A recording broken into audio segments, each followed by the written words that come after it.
Welcome back, my friends. Get ready to be entertained. The Washington Post calls it one of the most remarkable shows in musical theater history. Dear Evan Hansen takes center stage at the FIM in Flint. I'm so excited.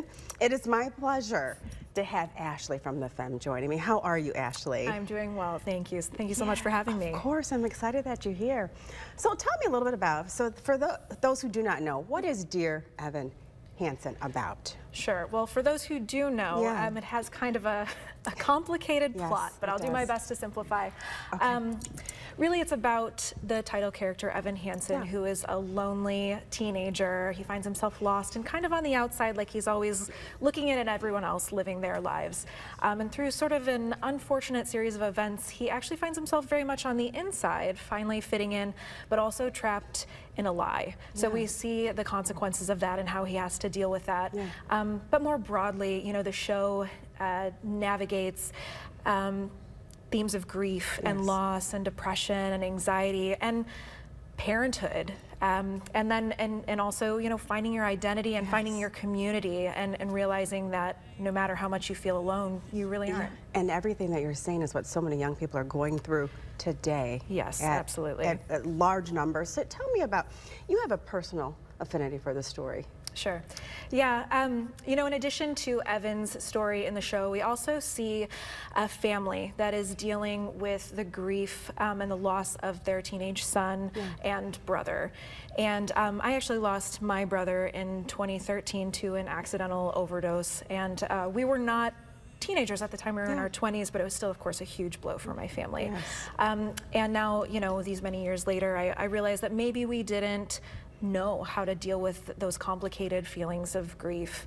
We'll flash forward to about 2019, and my dad whisked my mom and I away to a production of Dear Evan Hansen in Toronto, actually.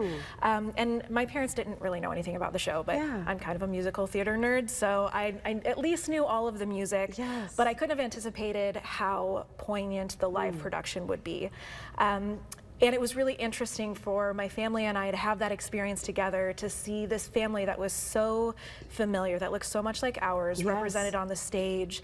And when the performance was over, we sat there kind of silently, all of us in tears, and realizing that, you know, this family had dealt with a situation very much like ours and was able to share emotions, put words to things that we'd been feeling, complicated feelings we maybe didn't feel okay having, and let us know that it was okay to feel that way. And Ashley, you know what I love about this? It's one of those things where you take the entire family, and you said 13 and up is the age where that's appropriate for, because people sometimes, young kids, they don't know how to talk about it. They don't know how to start the conversation. Even with parents don't know how to start the conversation.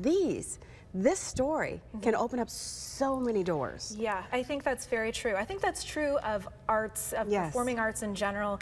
But this story, I think, really you know, does cross that cultural divide and that divide between parents and children. And actually, you know, I described my experience with my family, and in that moment, I was experiencing it from, you know, a sister's point of view. And now I have the opportunity to take my own teenage daughter to this show and explore those themes of parenthood and navigating this digital age that we live in, and all of these complicated things that our kids have to go through. I'm definitely going to take my two little ones. That's so important for them to open up these conversations, because there's so much that young kids are dealing with now. How can we get tickets?